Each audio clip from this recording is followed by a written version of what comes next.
Welcome to Sports Talk Around the Clock. I'm your host, Danny Drew, and we're here today with special guest Alan Linden, and as always, Lane Freeborn and Gabe Saketa. Let's get started.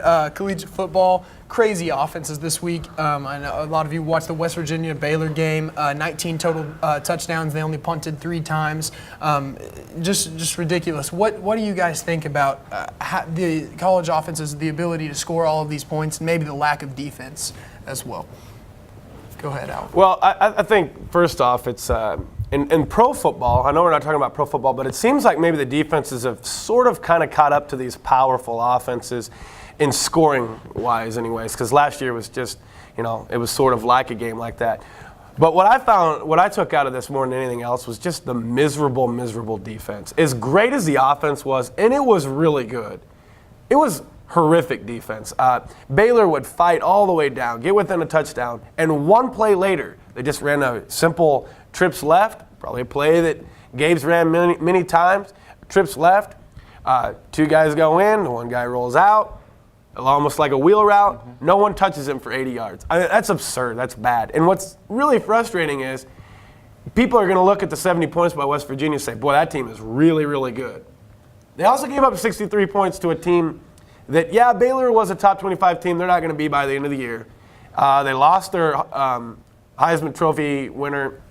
To me, it was just, it was more bad defense than it was impressive offense. That's what that was. I mean, I definitely focused on Geno Smith's performance to step up, and I think he would have had a good day as it was, but to go above and beyond, 696 yards, 8 touchdowns, video game numbers, that's crazy. But it was just terrible defense. That's really, you wouldn't have gotten numbers like that had they played somewhat of just average good defense, like averagely defense. But keeping in mind as well that West Virginia and this high-powered offense, and it is very, very good. Don't get me wrong. Right. West Virginia is a very good team, but that is a team that played Maryland the week before, a not a very good Maryland team, and scored 31 points. So, and sometimes you just get caught up in the momentum, and it's just the lack of adjustments and just horrific defense was just amazing to me.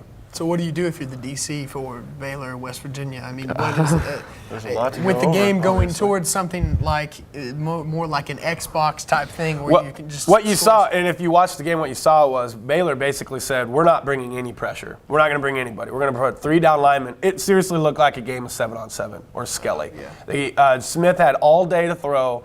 And I'm not an expert. I'm not going to tell you, hey, if the defense would have done this, they would have won. West Virginia has tons and tons of talent. I get that.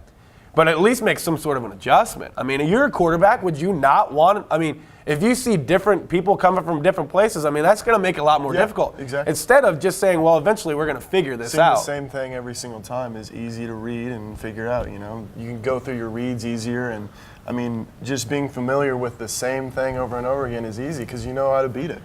So. Yeah, and they made none. Baylor made none. They brought 3 guys every time, a nose, a 5, and a 5. That was about it. Sure, there was an occasional blitz, and you're going to get beat on the blitz. Don't get me wrong. Like, you can't blitz every time, or that's not who you are, whatever it may be. But you gave up 70 points by not bringing anybody. What was the worst that could have happened? Yeah. You got to do something. Yeah, he had more touchdowns than incompletions on the day. And he does on the year, too. Yeah. Let's not, again, this is not they're really, really good. I don't want to take anything away from West Virginia's offense. And West Virginia's defense was just as bad as Baylor's was. It just 7 points, not as bad. Exactly. All right, we're going to move on to your Power 5 picks in NCAA football. A lot of teams, I think Alabama has to be, the foremost, very, very dominant. But a lot of teams could be in the talk. What do you think? We'll start off with you, Lane, about who's your top 5? I think my number 1 is definitely Alabama. I think they're still playing out of this world. They have some challenges to come, but every challenge they've faced, they've destroyed, completely dominated. Number 2, I have Oregon. I think they're a high-powered offense team. I don't think their defense is as good as Alabama, but I think with their offense, they can give Alabama a run for their money if they face each other in the national championship. Number 3 is Florida State. I really like the way they're playing. They didn't have an incredibly impressive win, but they play very consistent. 4 is Georgia. I think Georgia's a very good team. I think that Aaron Murray's playing really well. So that's my power 5. That was 4. That was 4. That was 4. Throw another SEC team in there. You can't go wrong exactly. with that. no Yeah. kidding. You got South Carolina. Yeah, it was South Carolina would have been. I thought they would have been my 6th team. I thought I had 5. So Maybe South we ask Carolina. for the Power South- Fours next time. Power Force next time. I'll Yeah, get Fantastic. South Georgia Carolina. and South Carolina actually play this week, so gonna be a good one. big That's what- game. that's- so. A terrific matchup all this week. I mean, you got South Carolina, Georgia, you got Florida, and LSU. A lot of people are back on. A lot of people are down on LSU, which is Right. It's kind of that feeling of if you don't win by 50, that's not really the way LSU plays. Now they did not play very well last Saturday. They'd be the first team to admit that, but. I think losing their big-time cornerback, the Honey Badger, Tyrone it gives them Ramsey? less Yeah. to talk about. It gives people less to talk about with LSU. Let's be honest too. The way if you're not, still a great if team. Alabama and LSU aren't great, say they're a 2-loss team, most people do not enjoy watching. I like watching them play. They play phenomenal defense, but in this day and age, most people want to see tons of points. They want to see And so Baylor. when LSU is just winning games, 30-18, most people are like, that's not very exciting. Whereas, again, we go back to West Virginia thing. But I'd have to say Alabama's number 1. And I think for anybody to say differently at this point would be just trying to make something out of it. They're either the best team until proven otherwise. 2, that's really tough. I actually got to go. I don't like saying this, but I would actually go with Florida State. They have the most impressive win, excuse me, out of the other teams. They beat Clemson, a pretty good Clemson team, and kind of took it to them. Oregon, for all the talk of LSU not being impressive, Oregon didn't play very well in the first half against Washington State. They got a freshman quarterback. I'm not ready to put them in there. I would actually probably go South Carolina just based off of the fact that they do have a couple of nice wins. They play phenomenal defense. I like them better than Georgia, just because of how many points Georgia has given up. But, man, they got 2 phenomenal running backs and then a stud quarterback. And then number 5, I would go with Oregon. My Power 5, obviously Alabama, number 1. It's a little just change because this their week. defense. Stepped I up with switched to Oregon. They haven't done anything crazy yet. They still got Once they that start back. putting up millions of points D'Anthony on the board, Thomas. then we'll start seeing. recognizing them. I'm gonna save them for number 3. My number 2 is gonna be South Carolina. I like the way they've been playing, and I want to ride Steve Spurrier until they lose. So I like how he's playing, and they're my number 2. My number 3 is Oregon. My number 4 is gonna be Georgia. They've came out and played real well. I'm excited to see that game against South Carolina. And my number 5, no one's really talked about them a whole lot. I'm gonna throw in Ohio State, just because they've played well to me, and I think their quarterback, what's his name? Braxton Miller. Yeah, Braxton Miller. He's played awesome, and he had a little injury, a little bump up, but he came back, and I think they're going to be a stellar team. It is a little interesting that West Virginia did have that nice win, and they're not in any one of our top 5. I mean, and we just talked about why. due to the defense, But it's pretty crazy to me that it's only week 5 or 6, whatever it may be, and how quickly teams are already out of what would be considered the national championship hunt. It's Texas is another team that's undefeated. K-State's another team that's got to be right there on the fringe. It's going to work itself out. This week is huge in how that top 5 will look. So, thinking ahead down the season, who is a team that could compete with Alabama? Alabama, the way that they play defense, especially a lot of these teams being able to put up ridiculous numbers, but not being able to defend against the pass. A lot of those spread offensives giving defenses a lot of trouble. Who can compete with Alabama? I would say any of those SEC teams. I think Florida, South Carolina, Georgia. Those teams, all LSU, don't even mention LSU, and last year they did beat them at Tuscaloosa. Any one of those, I think everybody would like to see Oregon play them. I think it would be fun to watch. It'd be interesting to see, because when Oregon's clicking, they look almost unstoppable. That being said, Alabama's defense is just amazing, and so it would be really, really interesting to see Oregon or one of the non-SEC teams play them. Again, there's not many. There's not going to be a Big Ten team because Ohio State's not even eligible, and I don't think Ohio State would be able to run with Alabama this year anyways. There's not many. I mean, we'll see if the Big 12 and the Pac-12 got a team. Right now, I wouldn't say there is. I think it's an SEC race. Yeah, I would definitely. It was between Georgia and Oregon for me. I mean, I think those two teams will give them the best challenge. I think Oregon would give them the best challenge because of how unstoppable that offense is at times. But I think Georgia's another one because they don't have the best defense, but it is an SEC defense, and I just think that Aaron Murray's such a stud. I think what's kind of an enigma to me too with Georgia is they have a ton of talent on defense. Right. They just haven't played very well on defense. Right. I mean, it's there. Yeah, Jones is a phenomenal linebacker. They have just talent all over the place. They have SEC talent on defense, just like every other team. They just haven't proven it yet, and they might. They've had a lot of guys out for suspensions and things like that. So I feel like they might step up and start playing ridiculous football, so that's why. Well enough to challenge Alabama.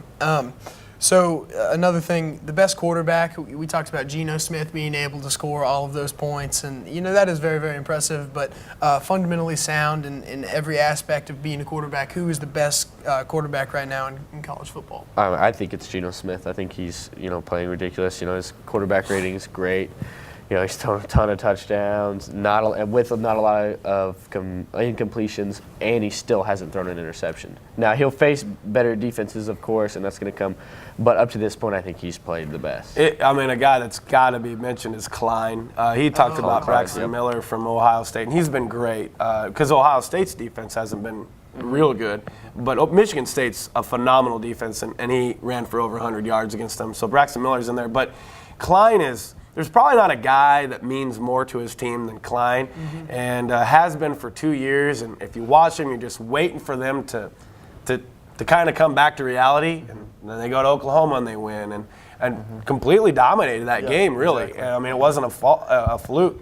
So, I think Klein has to be mentioned. I mean, Smith's numbers are ridiculous, and if you're not naming him and mentioning him right now, you're just doing it out of spite. Right. But I think there are other guys. I even think, they lost it at UCLA, but Taylor Martinez has had a really, really good year for Nebraska as well. He's gotten a lot better at passing, and he runs for 100 yards just about every game. Yeah, I want to mention AJ McCarron from Alabama. Just because he's played his game, he hasn't tried to do anything crazy. He hasn't thrown 8 touchdowns like Geno Smith, but he's played, and he hasn't been in any uncomfortable situations because Alabama's not going to put him in those situations. But he's played fine, no picks on the season I'm looking at, and that's quality football. So, and he's doing enough to win. Another guy, Andy Murray for Georgia. Yeah. We've talked about Georgia a ton already, but he's kind of a little bit undervalued. I think in some ways he's overrated, and in other ways he's underrated. Yeah, It's just one of those enigmas for the way that goes. All right, moving on to the National Football League. We'll start off with the Power Five. Who has proven to be the top teams in the NFL? The Packers not playing extremely well. The Saints coming out and having a really rough start to their season.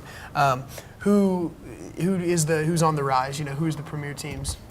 Well, the best team to me, I don't even think it's really that close at this point, is the Houston Texans. The Houston Texans have that balance of offense, defense, special teams, but even on offense. They got 2 running backs. Everybody knows about Foster, but Tate's a really good running back as well. That's your 2. Gary Kubiak is a phenomenal play caller. They run in the boot. Andre Johnson is a great wide receiver. Owen Daniels is a very good tight end. And that's not even mentioning probably the strength of their team is their defense. J.J. Watt's probably right now the best player in the National Football League on defense. They absolutely get after you. And how do you beat those teams that like to throw the ball all the time? You get after them without having to blitz, and they don't have to blitz. They just come off the edge. They are really, really playing well right now. The other thing is they don't play in a very good division. That division is not very good at all. And so they might lose a few ball games, but Atlanta's right there as number 2 to me. Matt Ryan's playing. He's upped his game. But they have had a couple of ball games where, the Denver game, the Broncos just played awful for a week or for a quarter. And then last week, they were flat out lucky to win that ball game because Cam Newton, if he doesn't fumble, they don't get the ball back. Yeah. Now, credit to them, they made the plays. But I think right now it's Houston Texans are the best team in football. I thought I was very impressed with the Falcons being able to drive the length of the field with 59 seconds left and finish that game, capitalize on that drive, and it kind of surprised me that they, with about, I think there was probably like a minute and a half left in the game, a minute and 45 seconds.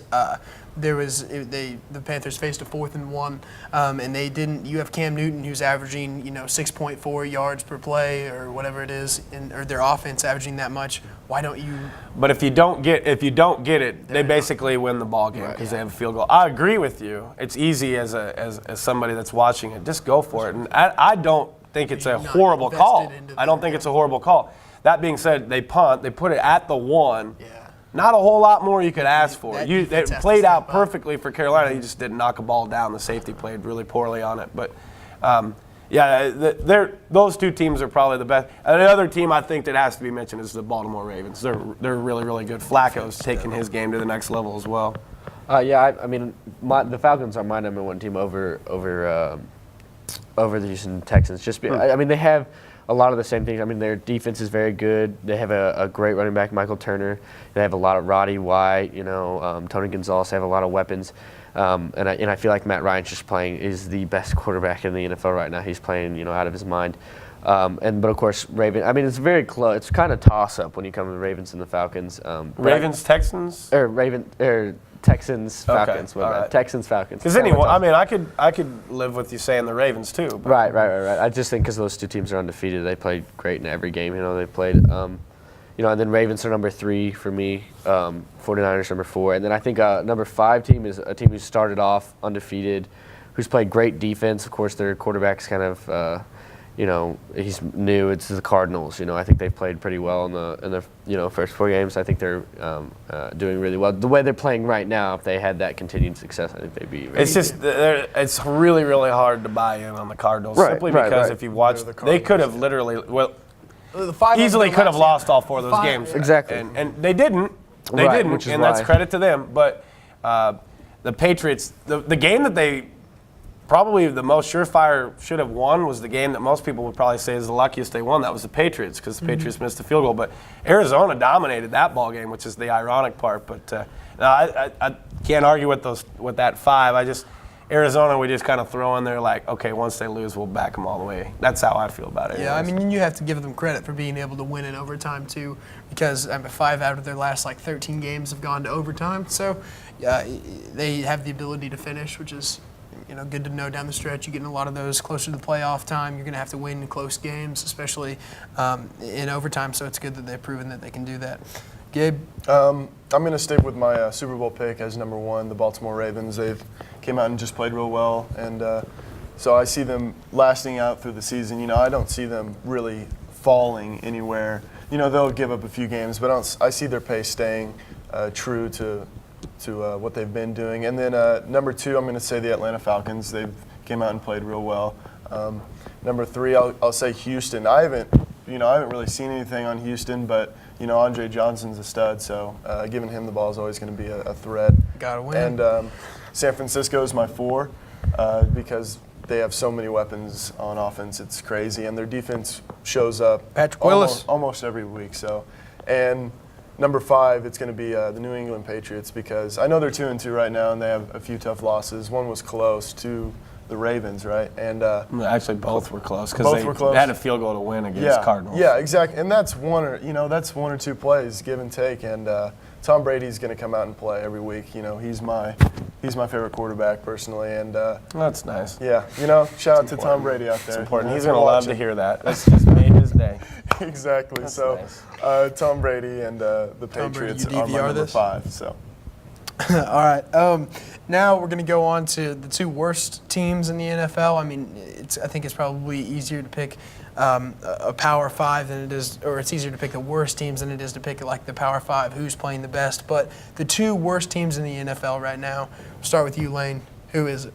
I think the Saints are there, because they've lost all their games. I think they're just because of how. Wow. I understand that they lost their coach and they've had a lot of off-season issues, but still, who else lost their coach? Arkansas. They suck. That's very true. I just think, and then I think that the Chiefs are just playing bad on both sides of the ball. I think that's a little difference where I don't think the Saints is the worst team in the NFL because, Drew Brees is still playing well. The offense is still playing well. But the Chiefs are playing bad on both sides. If I could have picked the Kansas City Chiefs for my Power 5, all 5, I would have. They're tremendous. I would disagree with both of those. I know the Saints are winless, but I mean that's still Drew Brees. They still have tons of weapons. Their defense is awful, but they're going to win a lot of football games. And then, I mean, it's only 4 weeks.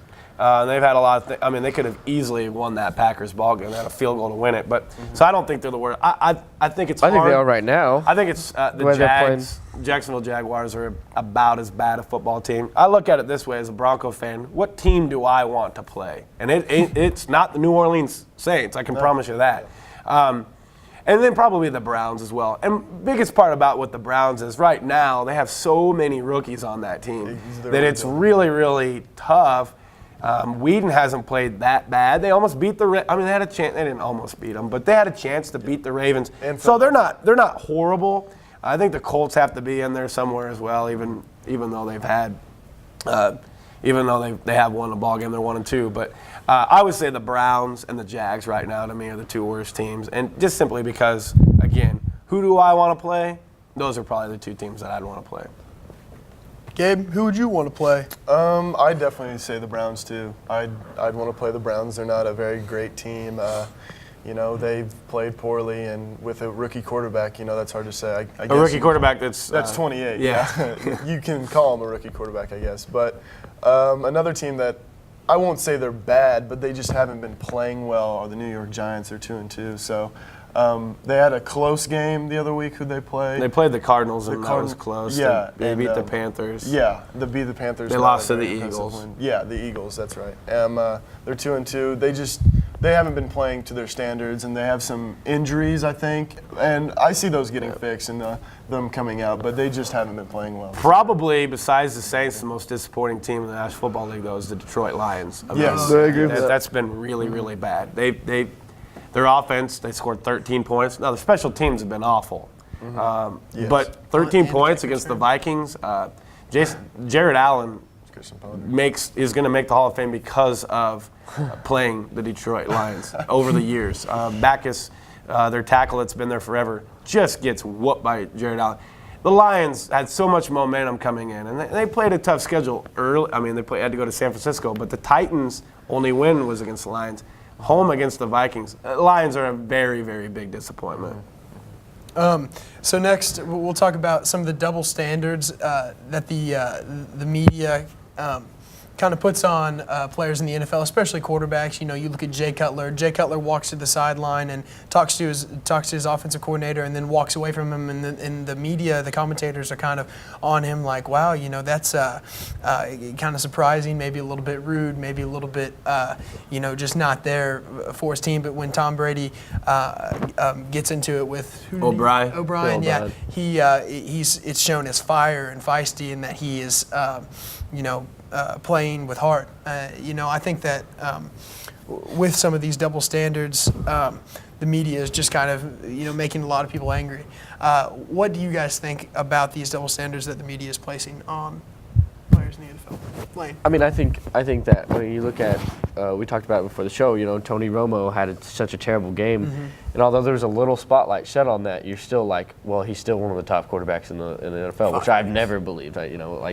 I think that's terrible to say. I also think you look up in New York, completely with the two quarterbacks they have there, Tim Tebow and Mark Sanchez.